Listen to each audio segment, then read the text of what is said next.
Welcome to சின்னக்கா சமையல். இன்றைக்கி பூண்டு சிக்கன் கிரேவி, அதாவது கார்லிக் சிக்கன் கிரேவி.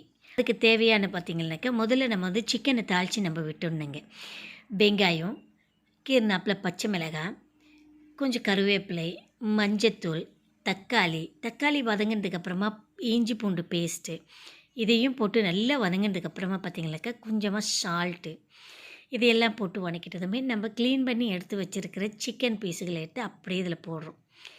இதில் போட்டுட்டு பார்த்திங்கனாக்கா நல்லா இப்போ நம்ம போட்டுருக்கிறது சோம்பு தூள், பெருஞ்சீரகம் சொல்லுவோம் இல்லைங்களா, அந்த சோம்பு தூள் இதையும் எண்ணெயிலே போட்டு வதக்கிட்டு சிக்கனை போட்டு அப்படியே மேலே கலரி கொஞ்சம் அப்படியே 3 நாப்பில் வைங்க. இப்போ இதில் கொஞ்சம் 3 நாப்பில் வைக்கும்போது பார்த்திங்கனாக்கா நமக்கு கொஞ்சம் அப்படியே கும்மங்கட்டும். அடுத்து பார்த்திங்கன்னா இதுக்கான டேஸ்ட்டுக்கு, அதாவது கார்லிக் சிக்கன் கிரேவி தானே நம்ம செய்கிறோம், அதுக்கான பூண்டு சிறு சிறு துண்டாக நறுக்கிட்டோம், வெங்காயம் நீல வாக்கில் நறுக்கியாச்சு. இப்போ பாருங்கள், சிக்கன் ஓரளவுக்கு அப்படியே தண்ணி பிரிஞ்சிருக்கு. இந்த நீர் பிரியிற சமயத்தில் அதுக்கான மசாலா, சிக்கன் மசாலாவும் உரப்புக்கு தகுந்த மாதிரி கொஞ்சம் மிளகாத்தூளும் போட்டு கலரி விட்டுறோம்.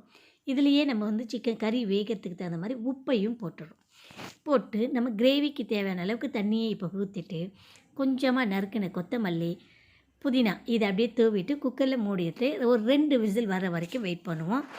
2 விசில் வந்ததுக்கப்புறமா நம்ம நறுக்கி வச்சுருக்கிற பூண்டையும் வெங்காயத்தையும் ஒரு தனி கடாயில் எண்ணெயை விட்டு நல்லா வதக்கி எடுத்துடுறோம். வதக்கி எடுத்துகிட்டு அந்த பூண்டு வாசம் போகிற வரைக்கும் மட்டும்தாங்க. பூண்டு கொஞ்சம் கூட கருகக்கூடாது. கருகிடுச்சுனாக்கா சிக்கனோட அந்த டேஸ்ட்டு மாறிடும். அதனால் பூண்டு கருகாமல் பூண்டோட அந்த பச்சை வாசம் மட்டும் போனால் போதுமானது.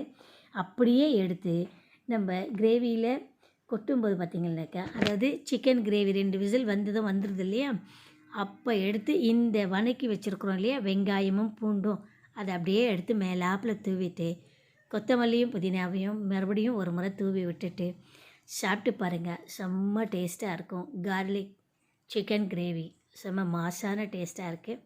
நீங்களும் செய்து சாப்பிட்டு பாருங்கள். சாப்பிட்டு பார்த்துட்டு உங்களோட கருத்துக்களை எனக்கு கமெண்டில் பதிவிடுங்க. ஒரு லைக் கொடுங்க. சப்ஸ்கிரைப் பண்ணவங்க ஷேர் பண்ணுங்கள், சப்ஸ்கிரைப் பண்ணாதவங்க சப்ஸ்கிரைப் பண்ணுங்கள். மறக்காமல் பக்கத்தில் இருக்கிற பெல் பட்டனை அழுத்துங்க.